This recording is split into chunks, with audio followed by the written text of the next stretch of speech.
when the FBI agent told me they'd found 47 dead bodies buried across 3 states. I realized the small girl who appeared at my office had been carrying evidence of an international murder network. But let me tell you how this nightmare began. 6 months earlier, I was sitting in my corner office when my head of security called. "Sharon Williams, we have a situation in the lobby. There's a little girl asking for you specifically." I looked down at the city lights 43 floors below. The clock on my desk read 6:47 p.m. In all my years running this company, building it from a small consulting firm into a $2.8 billion empire, no one just appeared asking for me, especially not children. My assistant Jennifer had left for the day 20 minutes ago. The executive floor was empty except for security. The cleaning crew wouldn't arrive until after 8. So how had a child gotten into the building past all our security protocols, asking for me by name? "Security issue, David?" "No, ma'am. She's maybe 7 years old, alone, carrying a small backpack. Says her name is Emily, and she needs to see Sharon Williams urgently. She's very specific about your full name." The way David emphasized that detail made something cold settle in my chest. Children don't typically know the full names of corporate executives they've never met. "Send her up." I stood and walked to the floor-to-ceiling windows that dominated the east wall of my office. The city sprawled below me like a circuit board, all lights and geometric patterns. Somewhere down there, a 7-year-old had convinced building security to let her see me. The elevator chimed softly. I turned as the doors opened, and a small girl with dark curls stepped out, clutching a worn backpack against her chest. She wore jeans and a faded pink t-shirt that had seen better days. Her sneakers were scuffed, and there were circles under her eyes that spoke of exhaustion and stress. But it was her eyes that stopped me cold. Dark brown, almond-shaped, with long lashes that seemed strangely familiar. "Are you Sharon Williams?" Her voice was small but clear. No hesitation, no uncertainty. She knew exactly who she was looking for. "I am." She reached into her backpack with the careful movements of a child who had been taught to be precise about important things. When she pulled out an envelope, my heart began beating irregularly. My name was written across the front in handwriting that made my blood freeze in my veins. Linda's handwriting. My daughter Linda, who I hadn't spoken to in 8 years, who disappeared after her father's funeral when she was 27. Angry and broken and convinced that I loved my business more than I loved her. Who changed her name from Williams to Harrison and made sure my private investigators could never find her, no matter how much money I spent trying. But this child was standing in my office, holding a letter from the daughter who hated me. "My mommy told me to give this to you if something bad happened to her." The words hit me like a physical blow. My legs felt unsteady, and I gripped the edge of my desk for support. "What's your name, sweetheart?" "Emily Harrison, but Mommy said if I ever met you, I should tell you my real last name first." She paused, looking up at me with those familiar eyes, and I felt my world start to tilt off its axis. She said my real last name is Williams. The envelope fell from my trembling fingers. This child. This little girl standing in my office with Linda's eyes and Richard's stubborn chin. "Where is your mother now, Emily?" Her eyes filled with tears, but she didn't cry. She had the composure of a child who had been forced to grow up too fast. "She's sleeping in the hospital in Portland. Rosa said she's not going to wake up." My legs gave out completely. I sank into my chair, staring at this small person who was apparently my granddaughter. A granddaughter I had never known existed. With shaking hands, I picked up the envelope and tore it open. Linda's letter was written on hospital stationery, dated just 5 days ago. "Sharon, if you're reading this, I'm gone, and Emily needs you. I was wrong about everything. I was angry for so long that I couldn't see what you were trying to protect me from when Dad died. But now I understand. There are people coming for you, and they used me to get close to our family. They know about Emily now. They know about her inheritance. They know about everything. I've left all the evidence you need in Safety Deposit Box 247 at First National Bank downtown. The key is hidden inside Emily's St. Christopher medal. There's a tiny compartment I had made specially. Please protect her. Please forgive me for keeping her from you. Please forgive me for everything. I love you, Mom. I always loved you. Linda. I read it twice before the words fully sank in. Linda was dead. This child was my granddaughter, and someone was hunting us. Emily, who is Rosa?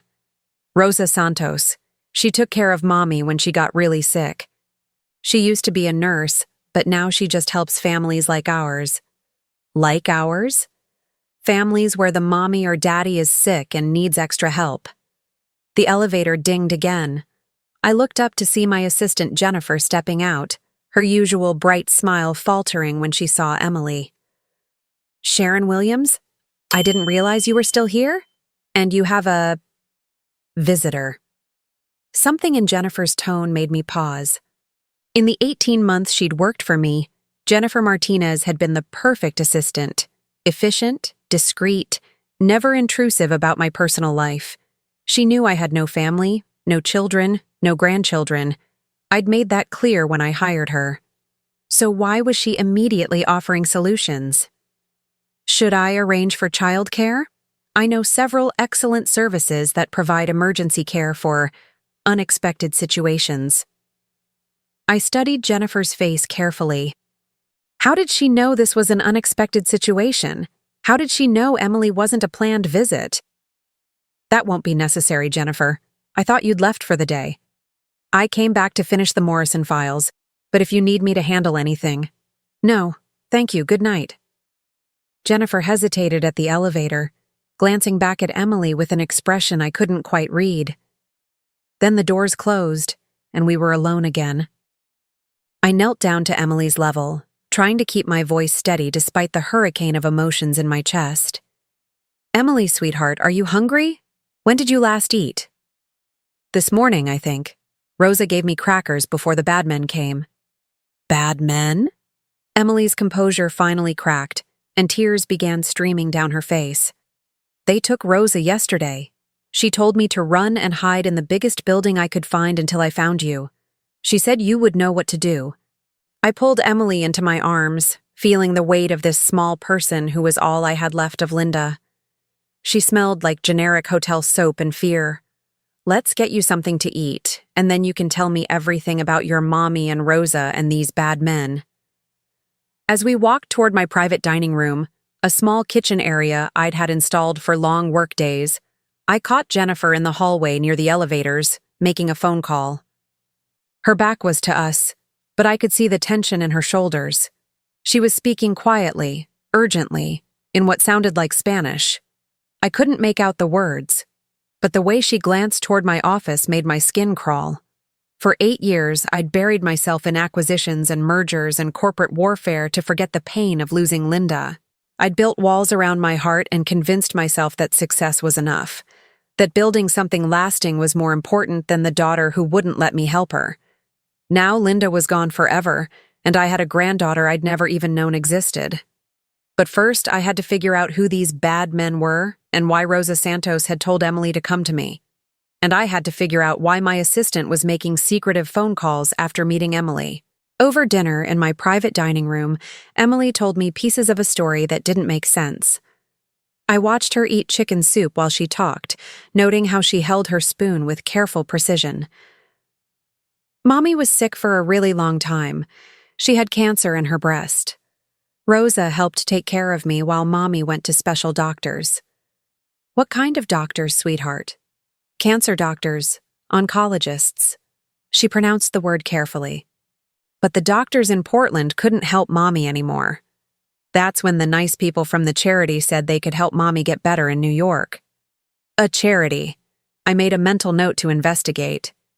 Did your mommy like these charity people? Emily's face scrunched up. At first, yes. They were really nice. They sent a lady to talk to us. What was the lady's name? Jennifer, but not your Jennifer. A different Jennifer with blonde hair. My stomach tightened. Jennifer? She talked really fast and said the charity could pay for everything. But then Mommy started acting different, scared. What made her scared? She would whisper to Rosa when she thought I wasn't listening. She said the charity people weren't really doctors. She said they were taking things that didn't belong to them. What kind of things? Money things. Mommy showed Rosa papers and said they stole money from sick people. While Emily continued eating, I used my secure phone to call David. I need you to run an emergency background check on a charity organization. They treat cancer patients, bringing people from other states to New York. What's the name? I looked at Emily. Sweetheart, do you remember the exact name? Hope Foundation for Families. They had a pretty blue logo with a heart. Hope Foundation for Families, I repeated to David. Blue logo with a heart. I'll have results within the hour. After Emily finished eating, I started making calls while she drew pictures with colored pencils. Linda's death certificate showed she died 4 days ago at Mount Sinai Hospital. Cause of death, complications from cancer treatment. But according to the hospital, no family had been notified because her emergency contact was listed as Hope Foundation for Families. That seemed wrong. Even estranged, Linda wouldn't have completely erased family connections. I called Hope Foundation's main number. A smooth male voice answered. Hope Foundation for Families, this is Marcus Chen. How can we help your family through this difficult time? Marcus, the name Emily had mentioned. I'm calling about Linda Harrison. She was receiving treatment through your organization. A pause that lasted too long. May I ask who's calling? A family member. Oh, his tone shifted, became careful. I'm afraid Linda passed away earlier this week. Such a tragedy. She was so young. I understand she had a daughter. Another pause. I'm not sure I have information about dependents in my files. But Emily was 10 feet away, drawing flowers. They clearly knew about her.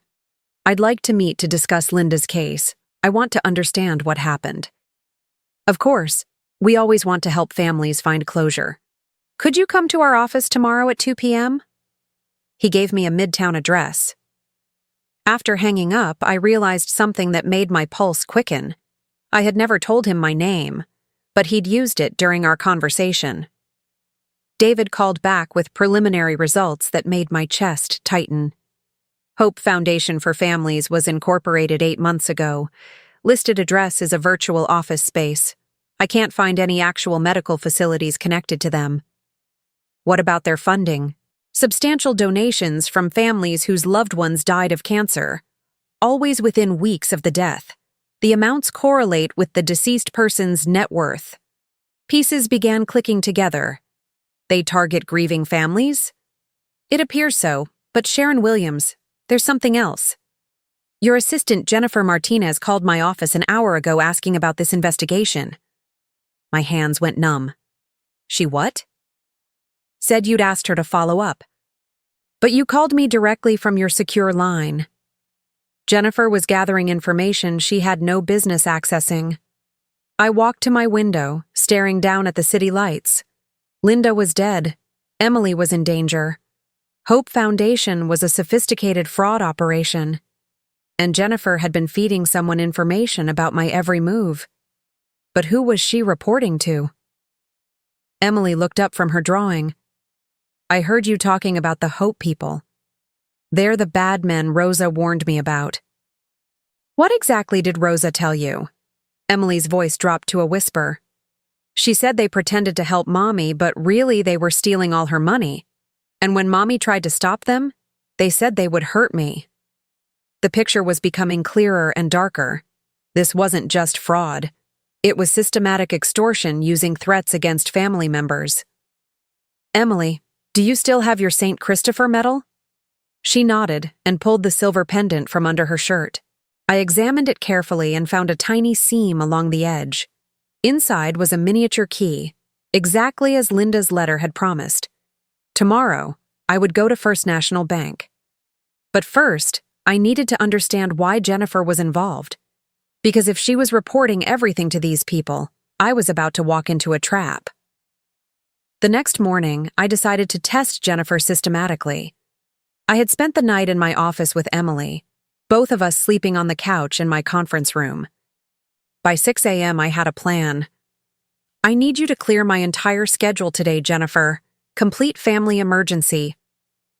"Of course, Sharon Williams. Is there anything I can help coordinate?" I watched her face carefully. "No, just some urgent personal business downtown."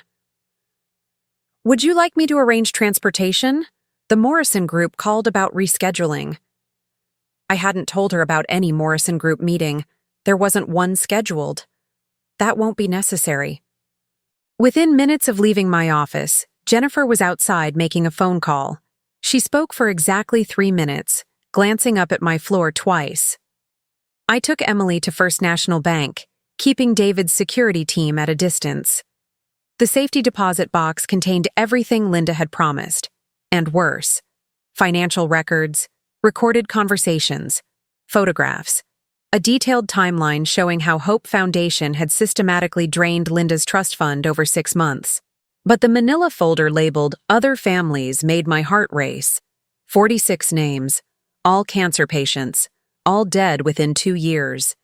Each file contained bank records showing assets liquidated through Hope Foundation. $127 million stolen total. Linda had documented everything with desperate precision. Phone recordings, photographed documents, medical records showing how Hope Foundation's treatments accelerated cancer progression in multiple patients. These people were systematic killers. One recording made my hands shake. "Linda Harrison is getting suspicious about the transfers. She's asking questions." "Handle it, Marcus. Make it look natural. Cancer progression." "What about the kid?" "She's more valuable alive. Williams will pay anything once she discovers the connection." They had killed Linda as part of a plan to get to me.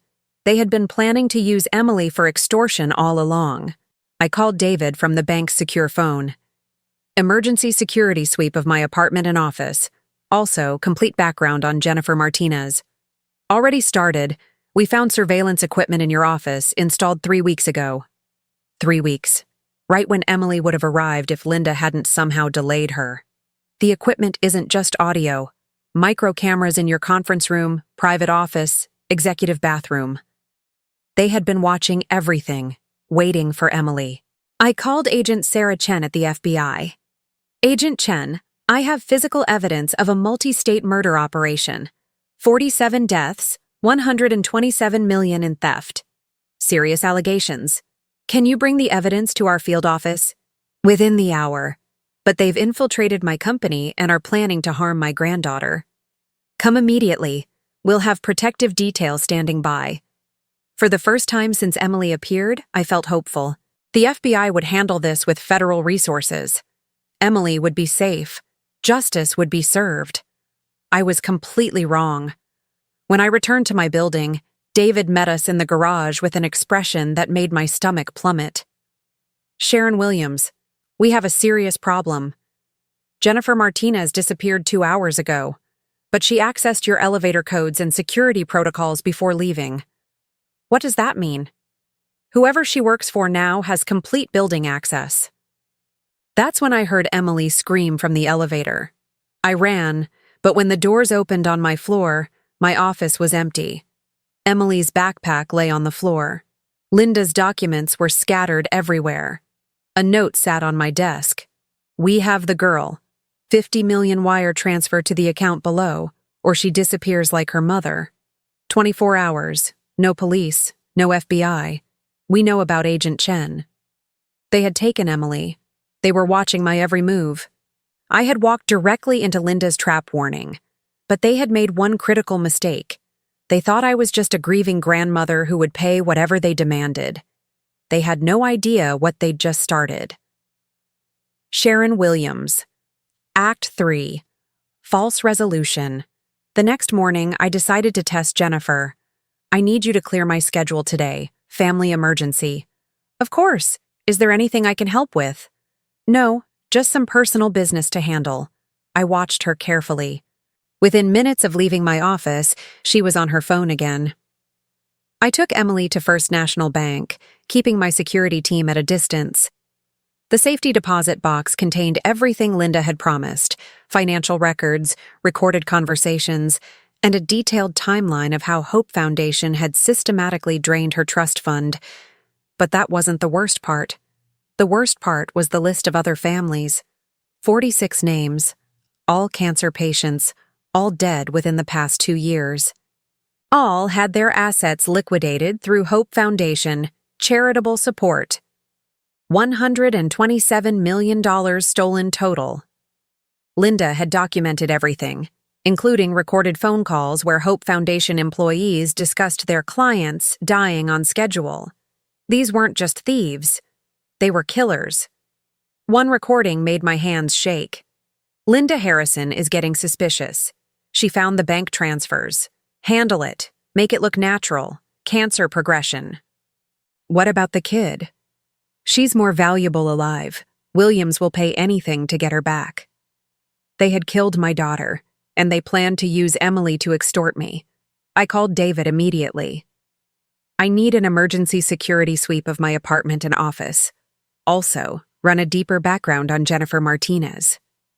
Already in progress. We found surveillance equipment in your office installed 3 weeks ago. 3 weeks ago? Right when Emily would have arrived if Linda hadn't delayed. Everything clicked. Jennifer wasn't just gathering information. She was waiting for Emily to show up. I called the FBI from a secure line and spoke to Agent Sarah Chen in the Financial Crimes Division. Agent Chen, I have evidence of a multi-state fraud operation involving the deaths of at least 47 people. That's a serious allegation. Can you bring the evidence to our office? I'll be there in an hour. For the first time since Emily had walked into my office, I felt like we had a chance. The FBI would handle Hope Foundation. Emily would be safe. Justice would be served. I was wrong about everything. When I returned to my office building, David met me in the garage. Sharon Williams, we have a problem. Jennifer Martinez disappeared 2 hours ago. But before she left, she accessed your private elevator codes and security protocols. What does that mean? It means whoever she's working for now has complete access to your building. That's when I heard Emily scream. I ran to the elevator, but when the doors opened on my floor, my office was empty. Emily's backpack was on the floor. Linda's documents were scattered everywhere, and there was a note on my desk. We have the girl. $50 million wire transfer to the account number below, or she disappears like her mother. You have 24 hours. No police, no FBI. We know about Agent Chen. They had taken Emily. They were watching my every move. And I had just walked into exactly the trap Linda had tried to warn me about. But they had made one critical mistake. They thought I was just a grieving grandmother who would pay whatever they demanded. They had no idea what they'd just started. I stared at the ransom note, my hands steady despite the fury building in my chest. $50 million. 24 hours. No law enforcement. But Hope Foundation had stolen $127 million from 47 families. This wasn't about money. This was about eliminating witnesses. I called David on our secure emergency line. They have Emily. I need our crisis response team activated immediately. Ma'am, maybe we should consider paying... David, they killed my daughter. They're not planning to return Emily alive. I was betting my granddaughter's life on that assumption. But Linda's recordings had been clear. Hope Foundation didn't leave loose ends. What do you need from me? First, trace Jennifer Martinez's real identity. Second, map every property connected to Hope Foundation. Third, analyze their communication patterns over the past week. While David worked, I reviewed Linda's evidence more carefully. The operation was sophisticated beyond anything I'd imagined. Hope Foundation didn't target random cancer patients. They specifically hunted wealthy families where the sick person was isolated from relatives. Linda had been perfect. Estranged daughter with substantial trust fund. No family contact.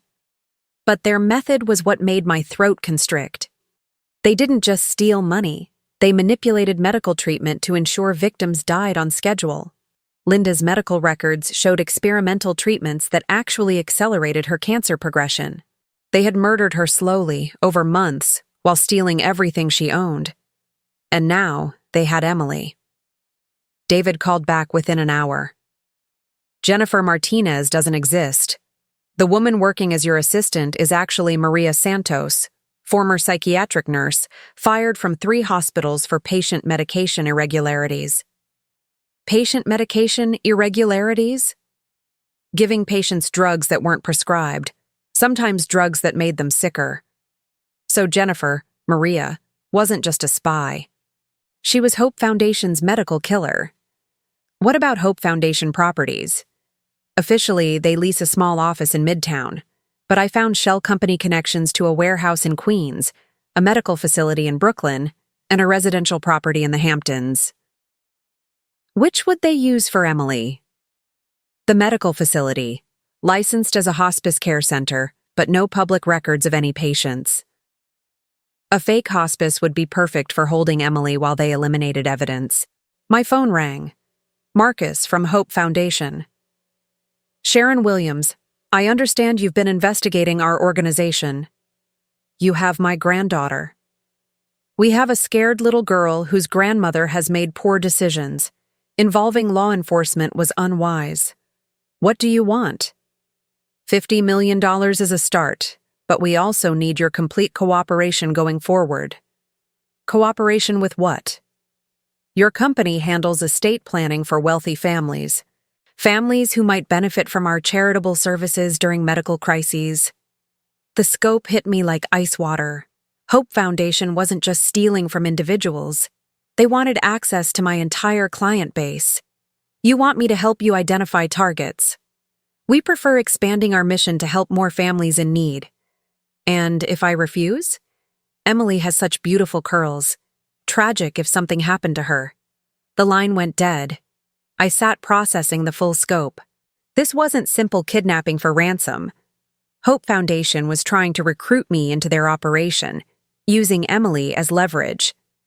They wanted to turn my legitimate business into a pipeline for their murder-for-profit scheme. David returned with news that changed everything. Sharon Williams. We traced the call. Marcus wasn't calling from Hope Foundation's office. Where was he calling from? Your daughter's apartment in Portland. Linda's apartment, where Emily had lived for 7 years. They're not holding Emily in New York. She's back in Portland, which meant they'd moved her across state lines, federal kidnapping charges. But it also meant something else. They had taken Emily back to where Linda first discovered their operation. Back to where Linda had recorded all her evidence. If Linda had been smart enough to document everything, maybe she'd prepared for this. I called David back. I need a flight to Portland. And David? Call Agent Chen. Tell her we're dealing with international murder conspiracy, and they just committed federal kidnapping. What should I tell her? Tell her we've found evidence of murder cases across multiple countries, and they just made it federal. As I prepared to leave for Portland, I found one more recording in Linda's safety deposit box, labeled, "For Sharon, Emergency Only." I played it in my car heading to the airport. Linda's voice, weak but determined. Mom, if you're hearing this, they have Emily and you're probably thinking about paying whatever they want. Don't. They've killed everyone who paid. The only way to save Emily is to destroy them completely. I've hidden backup evidence in my apartment. And Mom, I'm sorry for everything. I should have trusted you from the beginning. You were trying to protect me, and I was too angry to see it. Save Emily. Make them pay for what they did to our family. Hearing Linda's voice again broke something open in my chest, but it also crystallized my resolve. Hope Foundation had taken everything from my family. Now I was going to take everything from them. But first, I had to get Emily back alive. The flight to Portland gave me 3 hours to plan. For 30 years, I'd built a business empire by understanding human psychology, financial systems, and strategic leverage. Now I was going to use every skill I'd learned to destroy the people who killed my daughter. Step 1. Gather intelligence. I called my head of mergers and acquisitions. Stephen, I need a complete financial analysis of any shell companies connected to Hope Foundation for Families. Follow every money trail, no matter how buried. How deep do you want me to go? Deep enough to find out who's really funding this operation. Step 2. Federal resources. I contacted Agent Chen during my layover.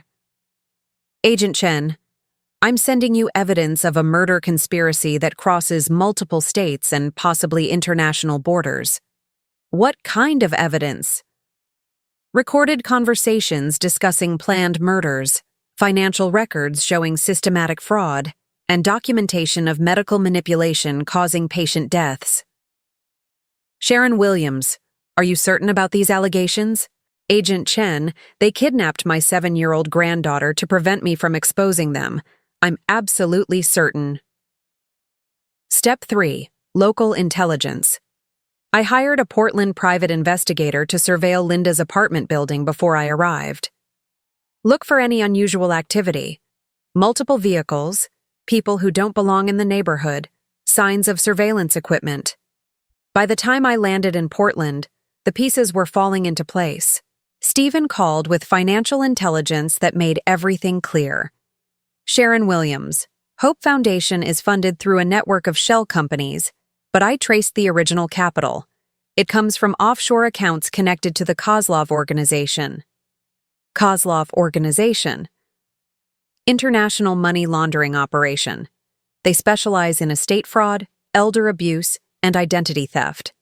Hope Foundation isn't their only front company. So this wasn't just about stealing from cancer patients. Hope Foundation was one piece of a massive international criminal enterprise. Agent Chen called with federal backup. Sharon Williams, based on the evidence you provided, we're opening a multi-state investigation, but I need you to stay out of the field operation. Agent Chen, they're using my granddaughter as leverage against me. I'm not staying anywhere. This is an active federal investigation. This is my family. I hung up and called the Portland investigator.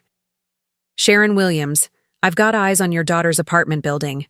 3 vehicles that don't belong, 2 men posted at the front entrance, and electronic surveillance equipment visible in the windows across the street.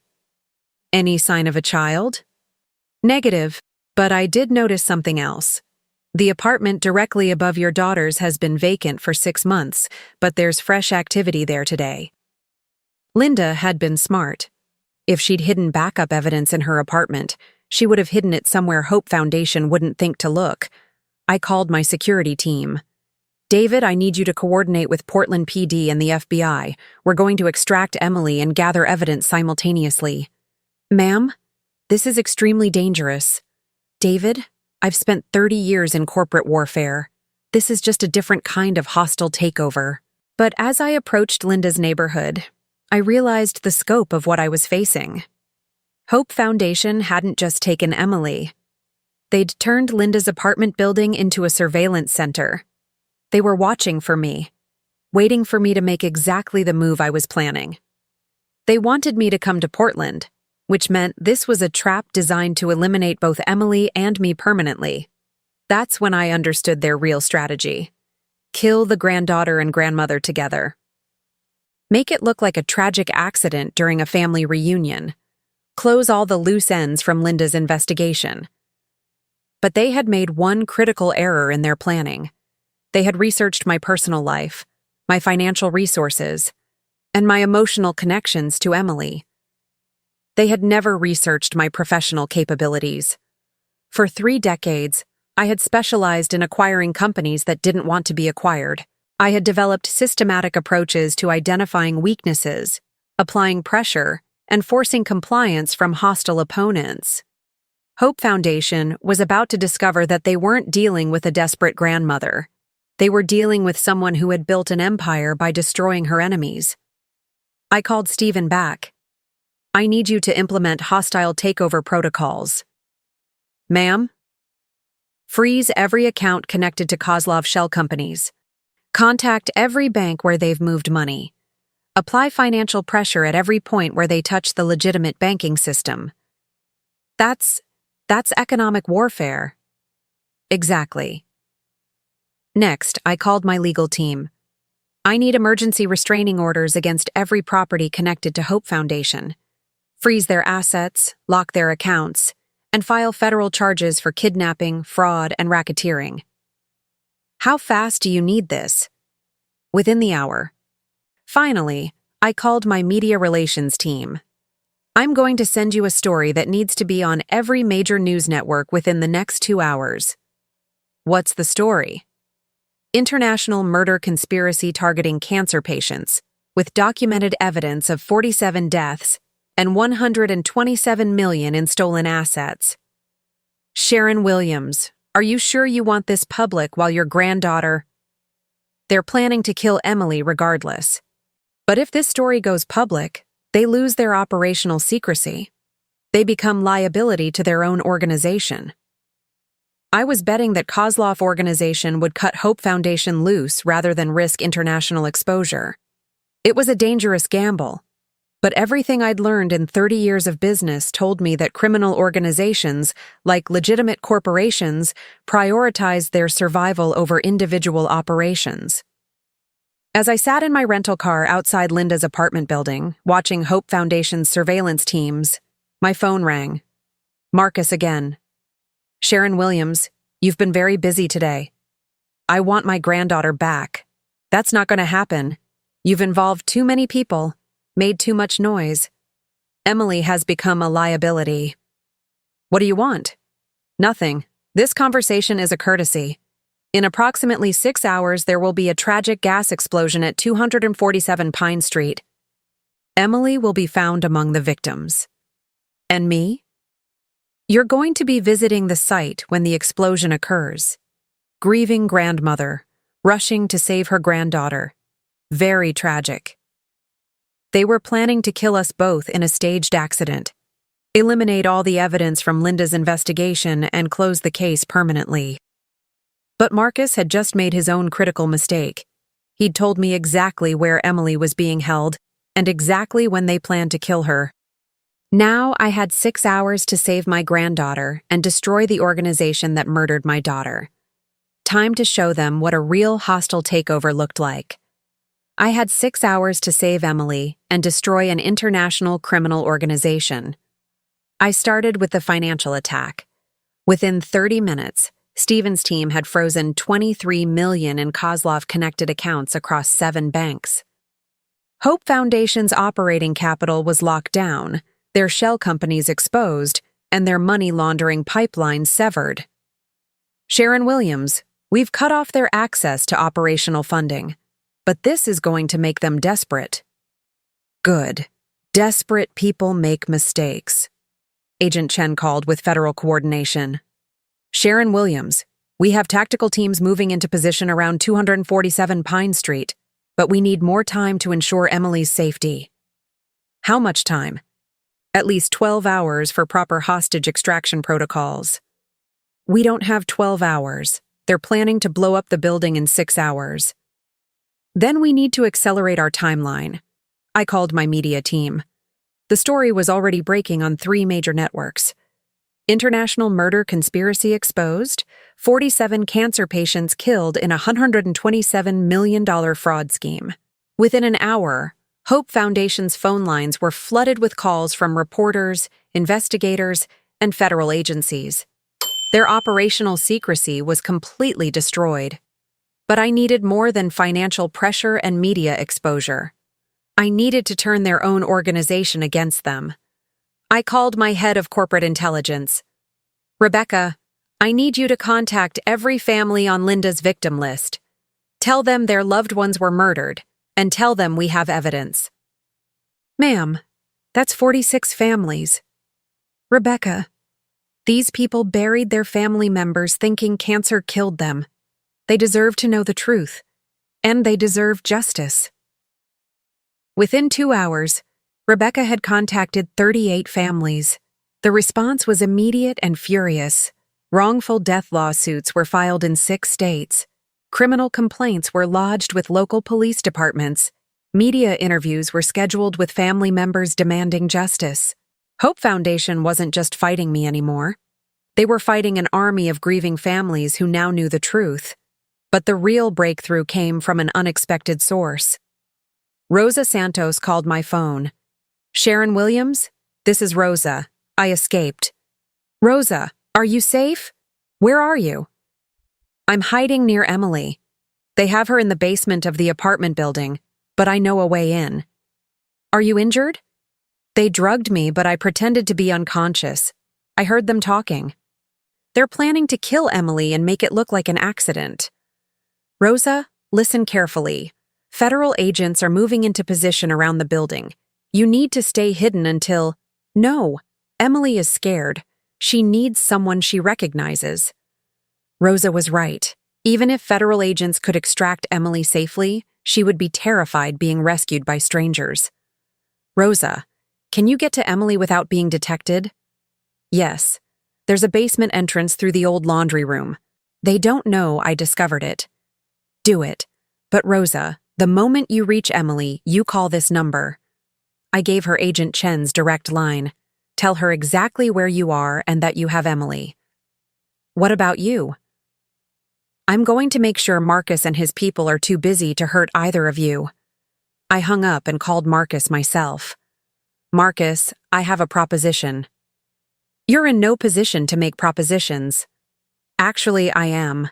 In the past 3 hours, I've frozen your operating accounts, exposed your organization to international media, and triggered federal investigations in 8 states. Your bosses are probably very unhappy with you right now." There was a long pause.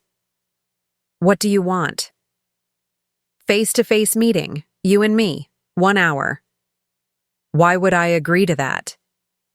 "Because I'm offering you something your organization needs more than money." "Which is?"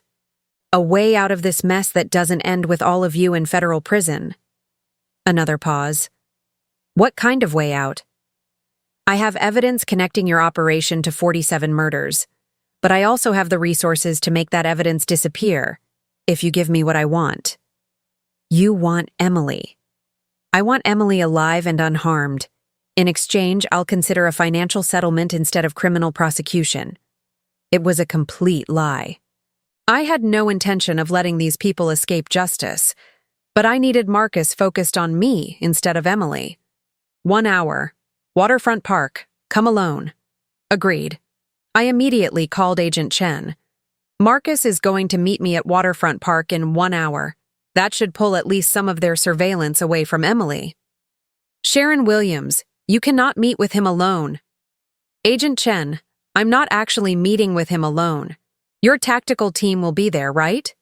"Yes, but—" Then Emily's extraction window just got bigger. 45 minutes later, I was sitting on a bench in Waterfront Park when my phone rang. Rosa's voice, whispered but clear. "I have Emily. We're safe." The relief hit me like a physical force. "Where are you?" "Agent Chen has us. We're in federal custody." "Is Emily okay?" "She's scared, but she's asking for you. Tell her I'll be there soon." "Sharon Williams. There's something else. Emily had this with her." Rosa paused. "Another letter from Linda. This one addressed to you specifically." "What does it say?" "It says the evidence you found in the safety deposit box was just the beginning. Linda hid the real evidence somewhere else. Evidence that proves Hope Foundation is connected to murder cases across 12 countries. 12 countries. This was bigger than even I had imagined. Marcus appeared at the park exactly on schedule, but he wasn't alone. 3 men in suits flanked him at a distance. Sharon Williams. "Marcus, you've caused considerable disruption to our operations. Your operations involved murdering my daughter and kidnapping my granddaughter. I've caused considerably less disruption than you deserve. What's your proposal?"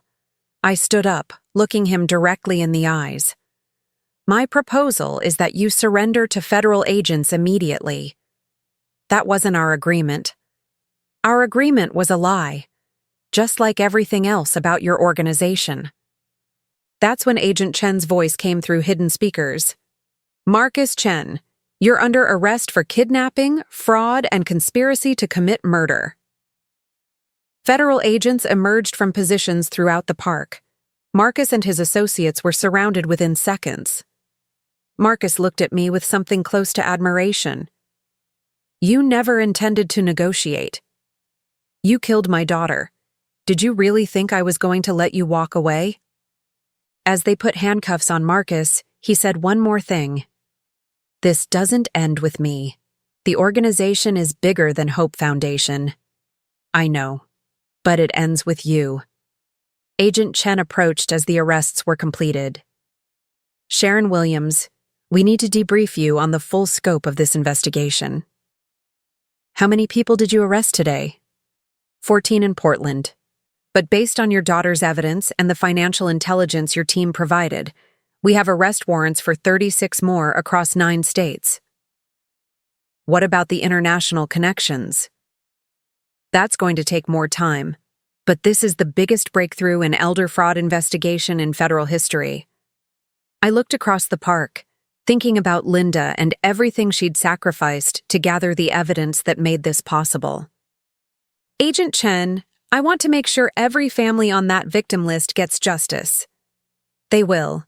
This investigation is just getting started. As I walked back toward my car, I realized something had changed in my chest. The cold rage that had been driving me for the past week was transforming into something else. Not satisfaction, exactly. Justice wasn't going to bring Linda back, but Emily was safe. The people who killed Linda were going to prison. And 46 other families were going to get answers about what really happened to their loved ones. It was a start. 6 months later, I was sitting in family court as the judge made Emily's adoption official. Emily Williams, you now have a new legal guardian who loves you very much. Emily hugged my neck tightly. Does this mean I get to live with you forever? Forever and always. Rosa, who had become Emily's nanny and my trusted friend, wiped tears from her eyes. Linda would be so proud. The Hope Foundation prosecutions had expanded into the largest elder fraud case in federal history. Marcus Chen and his associates received life sentences for murder conspiracy. The Kozloff organization was dismantled across 12 countries, with $347 million in stolen assets recovered and returned to victim families. But the real victory was simpler. Emily had started 2nd grade at a school near my apartment. She was learning to trust again, to laugh again, to believe that the adults in her life would protect her instead of harm her. And I was learning something I'd forgotten during 8 years of estrangement from Linda. Family isn't just about blood relationships. It's about the people you choose to protect, to support, to love unconditionally. Rosa had become family. Agent Chen still called to check on Emily's adjustment. Even Stephen from my mergers team had helped Emily set up a college fund from her recovered inheritance.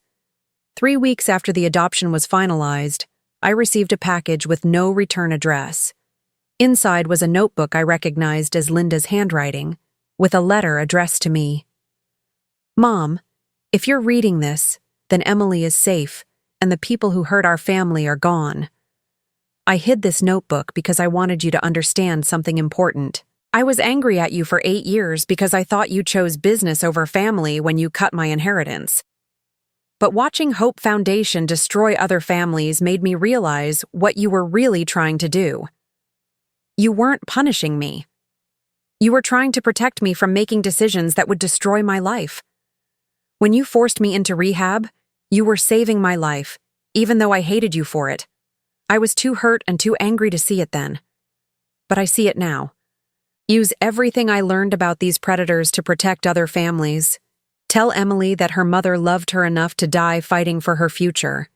And tell Emily that she has the strongest, smartest grandmother in the world.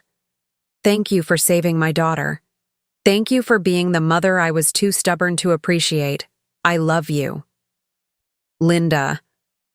I held the letter against my chest and cried for the first time since Emily had walked into my office. Not tears of grief this time, tears of healing. That evening, I started the Linda Williams Foundation for Elder Protection. We provide free legal resources, financial monitoring, and family education to prevent the kind of exploitation that destroyed so many lives. Emily helps me stuff envelopes with educational materials every weekend. She's become our unofficial mascot, reminding families that protection isn't just about the elderly, it's about preserving entire family legacies. Grandma Sharon, Emily said last week while we worked together, "Do you think Mommy knows we're helping other people? I think she's very proud of us." "Good, because I want to be like you when I grow up." "Like me how?" "Strong enough to fight the bad people and smart enough to win." I hugged her tight, thinking about everything we'd lost and everything we'd found. The foundation has prevented 17 elder fraud cases in our first year of operation. We've recovered $12 million in stolen assets.